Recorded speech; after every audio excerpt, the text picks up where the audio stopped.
Good morning. We're in the big metropolis, bustling metropolis of Andersonville, Georgia. There's a city park campground here. Let's start from the beginning. So we're driving in northwest Georgia and the other day, and we knew we were going to start heading south because there was a big storm coming.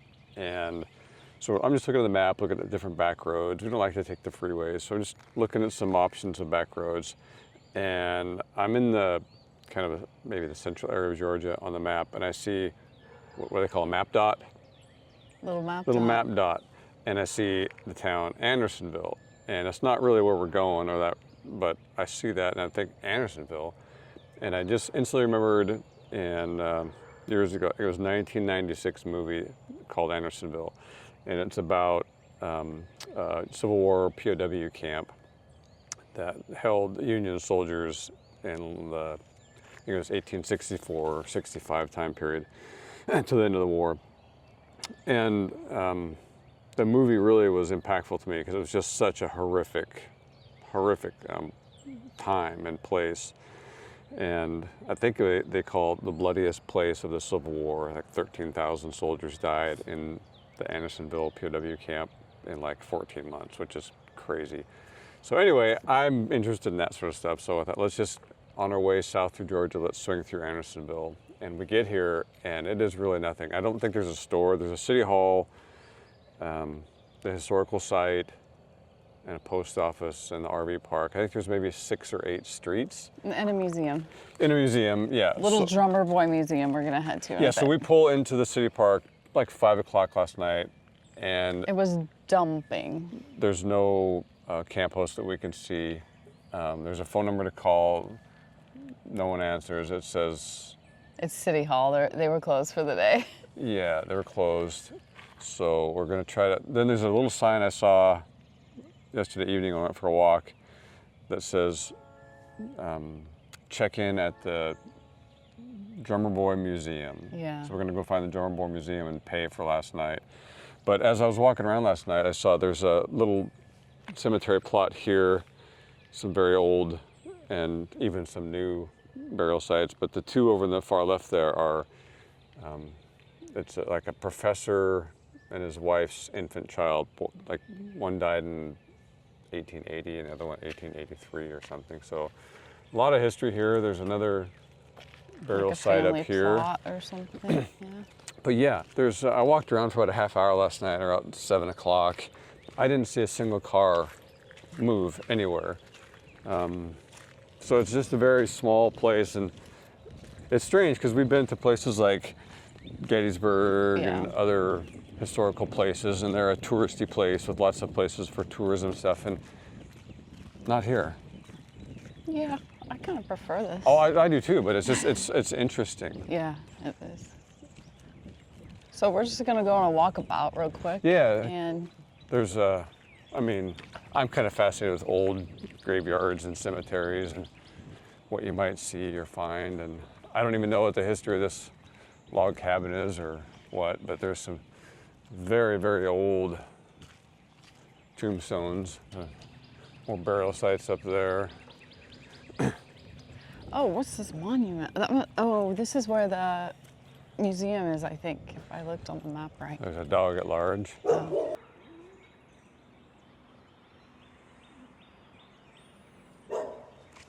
I'm not going to lie there. Let's get in the car and drive to the museum. Try it again. In light of the doggies there on our path, we doubled back and we're going to drive to the museum.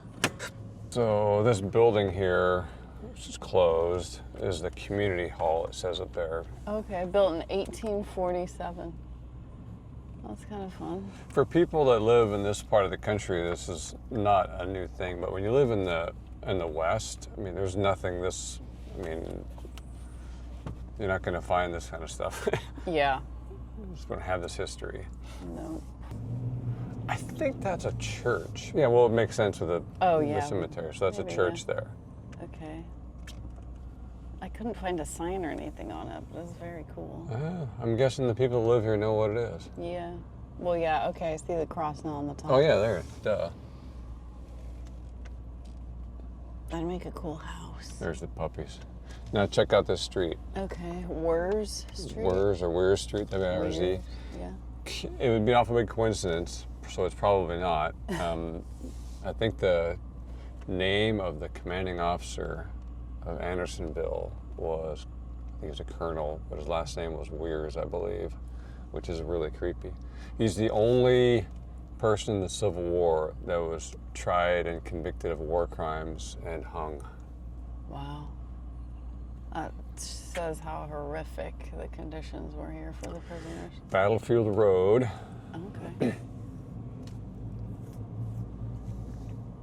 But this whole place is, there's not much, it's like a mile. Yeah. I mean, you could walk to the graveyard from the RV park, or to the historical site. And this is town. Cool. Yeah, this is your jam, babe.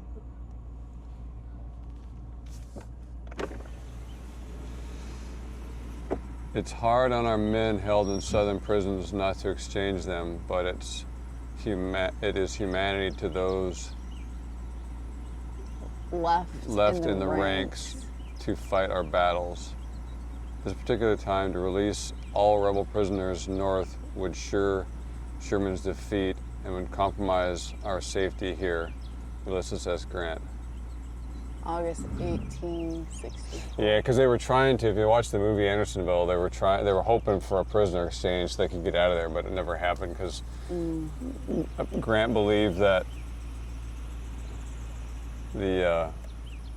any prisoners from the South that were released would just join back up in the army. So kind of left everyone else doomed. But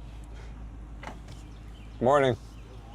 It's hard to second guess or even judge people from that time based on the things we know today. You just have to really look at it and learn from it. But I think do I want to pull over here? Or is there? Oh, there's the German War Museum. Yeah, I see the museum. You should just, it's kind of big.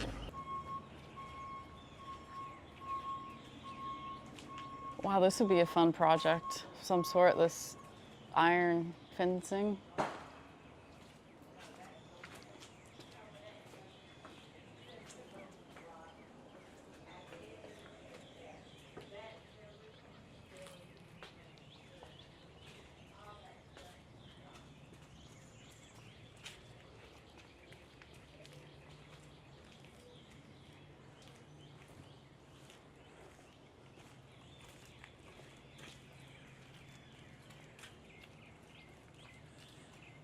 Huh. Antiques. Little front porch sitting. Yeah, see that. I like these rocking chairs.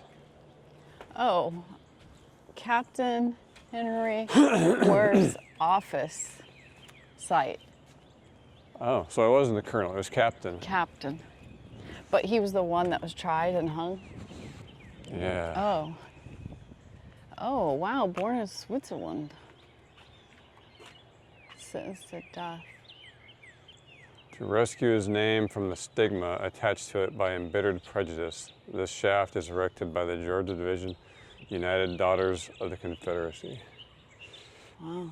Guess they didn't think he was that bad.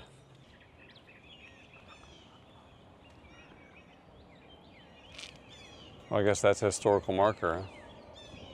It's not the same building, but the site, I think, must have been where his office was. Well, if you think about it, there was, I think, 45,000 people, prisoners, I think like 26 acres, hardly any food. The water conditions were so bad because of the stuff that happened in the water. And so most of them just died from exposure and starvation and all those bad things. But you think in the 14 months it was open, 13,000 died.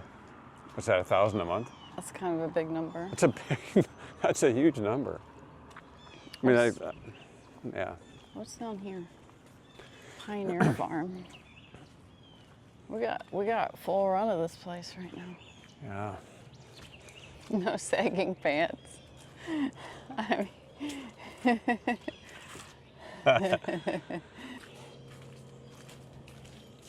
Old jailhouse. Ooh. Okay. Moving on.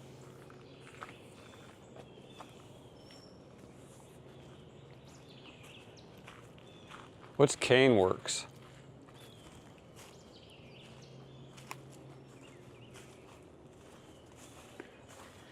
Jeez, Oh God, that scared me.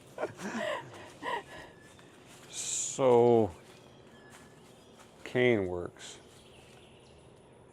I don't know. Not sugar cane. I don't know. Someone in the comments, what is this? Cane Yeah. works. Looks like a giant I mean, it's a skill of some mortar. sort, right? Yeah, it's like But blacksmithing but or... there's a fire chimney? Yeah. Someone will know. Yeah, because they obviously start fires in Oh, the yeah, okay. But what? cane. All I can Maybe think that is was sugar just the cane. name of the blacksmithing.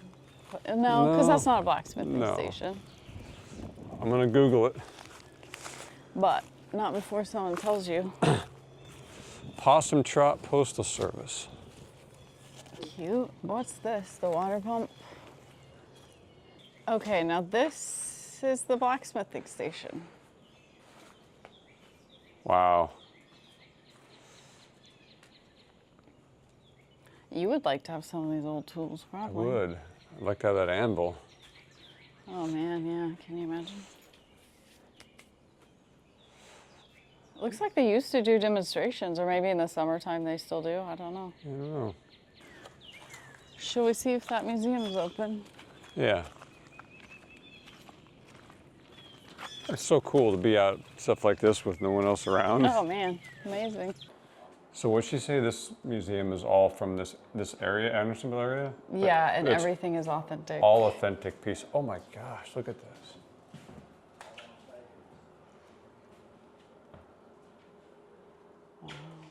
Look how little their head. I mean, I have a tiny head, Yeah. but Pretty ornate. yeah.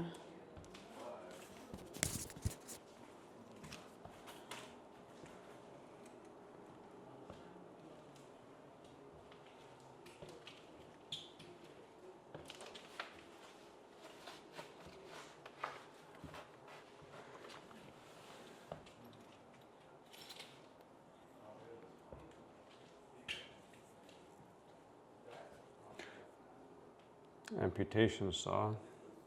Yikes.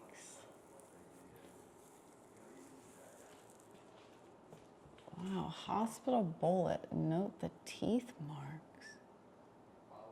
Oh, Bite the bullet. they put the bullet in their mouth when they're having surgery or something. Wow. Wow, I never knew that's where that came from. Did you? No. That phrase? Well, I did, but I didn't really know it was that real. Wow. That is insane.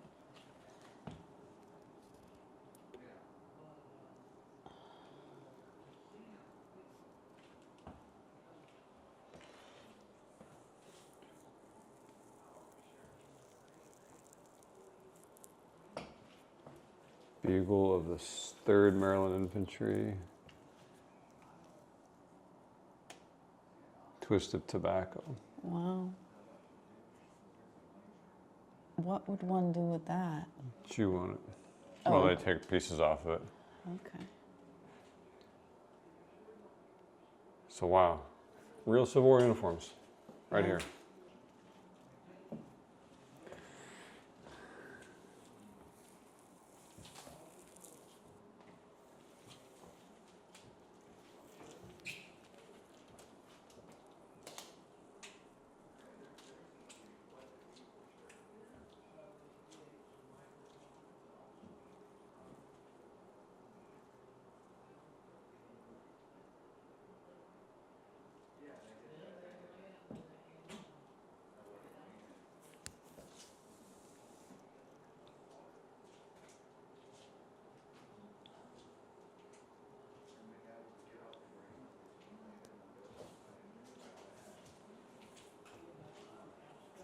Wowee.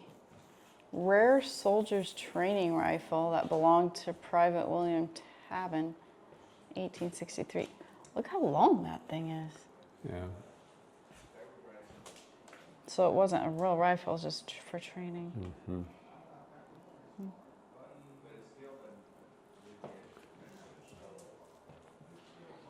The last Confederate flag. Oh, funny. From a distance, the second flag could easily be mistaken for a flag of truce. Not acceptable to officers in the field. Then it was modified. Wow.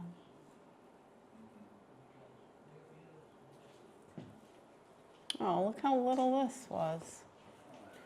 This is a very rare Confederate drummer boy uniform.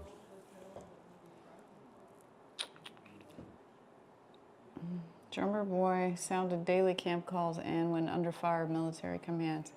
There are upwards of 26 different rudiments to memorize. At night, he stood alone at the end of a camp street and tapped out the beat that gave taps its name. This uniform was for a boy between 10 and 12 years of age. The only other known uniform like this can be seen in the Little White House Museum in Richmond, Virginia. Wow, how terrifying.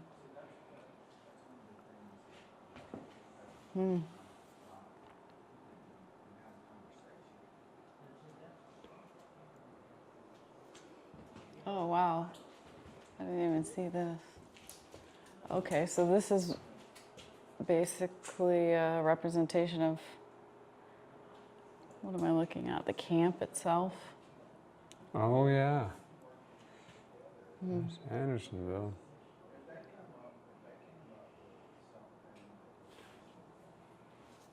What crazy history. Yeah, some of the stuff I'd read was wrong, obviously. This pamphlet says that Wirz was the most famous of the officers executed for war crimes, but there was nearly 1,000 tried for violations of laws of war. So I don't know. All I know is that was the most impressive museum I've ever been in, I think. Apparently, it was a private collection from someone many, many years ago, early 1900s, when it was easy to get all this stuff. He started collecting when he was 17 in the early 1900s. But just the uniforms alone, the condition they're in.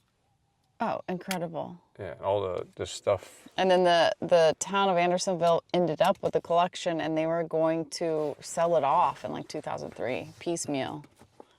And this gal in there said that they got donations from anybody and everybody, and they ended up getting a grant in order to keep the collection and preserve it in the way it needed to be preserved. And yeah, you just never think you'd walk into a town this size with nobody really around and see a collection of, I mean, real drummer boy uniforms in both Confederate and Union soldiers and officers' uniforms, gear.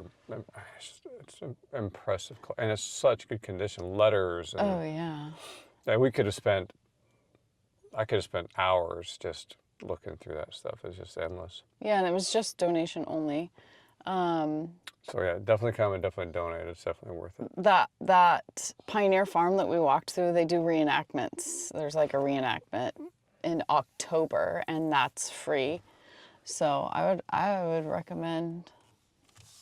They do all the blacksmithing display, like demonstrations and all that kind of stuff. So it's kind of fun. Should we head to the National Monument? Before the crowds get there?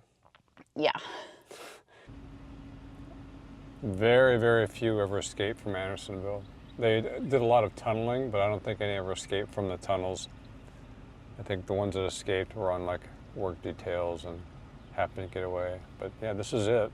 This is where it all was. This is where the prison was.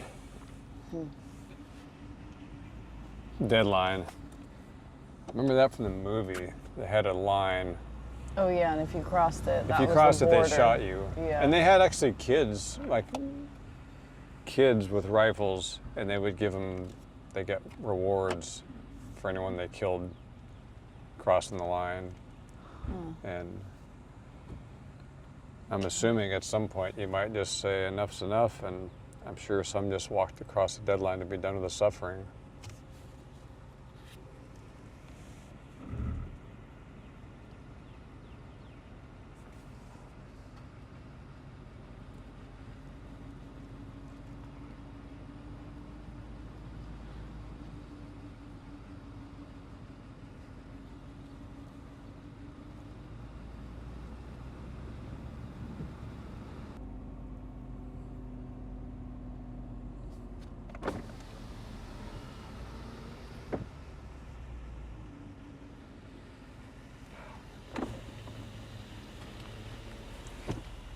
So this is the water source that they had back then. Yeah, looking good.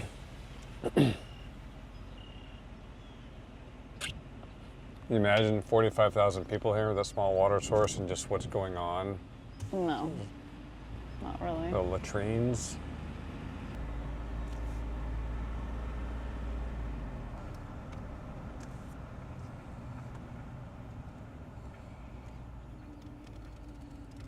Venomous snakes area.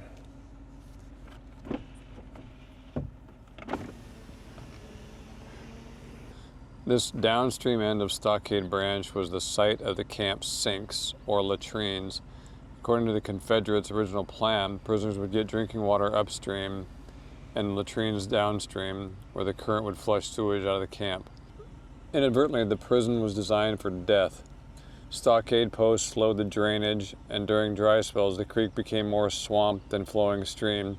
Dysentery swept the camp. Yeah, in the movie, they said that they only, to survive, they would collect rainwater when they're closed and wring them out, and they would only drink rainwater. Otherwise, if you drank from here,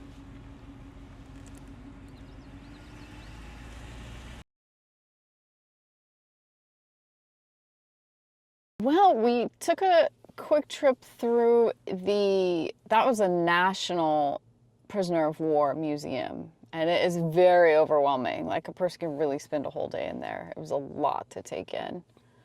And worth noting, the prisoners were dropped off in Andersonville, but the actual prison camp was called Fort Sumter. Yeah. Yeah. So, real interesting I stuff. think it's, if you're a Civil War buff, it's a must-see. Yeah. So, I'm not sure this video's going to turn out. Kind of just join it because we're here. Let's just start filming. I guess that's how we roll. But I can't stress enough how amazing that Drummer Boy Museum was. Yeah. I mean, I could have spent most of the day in there, and it wasn't that big, but it was just so much stuff crammed in there. The artifacts, the handwritten letters. I would have loved to read the handwritten letters that were there, and some were hard to see, but yeah. I mean, I did read some of them. One was from a father writing the company because his son had been recruited, and he was only 16, and he was trying to get his son out, and they responded and would not let him go. Like, he joined on his own or whatever, but he was persuaded by another private, and yeah, just all kinds of interesting artifacts from that time period. So it's a long way from anywhere, though. There's really nothing in the town, Andersonville. There's the museum, the post office, the city hall, and I think the nearest grocery store is about at least 10 miles away. Maybe. In another small town. Yeah, I didn't even see a Dollar General, which is surprising. Yeah. All right. Well, we will see you down the road. Carry on. Carry on. Thanks for watching. And a very special thank you to our patrons for supporting our channel. Join us over on Patreon for extra videos and more content. Check out our website or Amazon for our pistol book. Carry on. Carry on.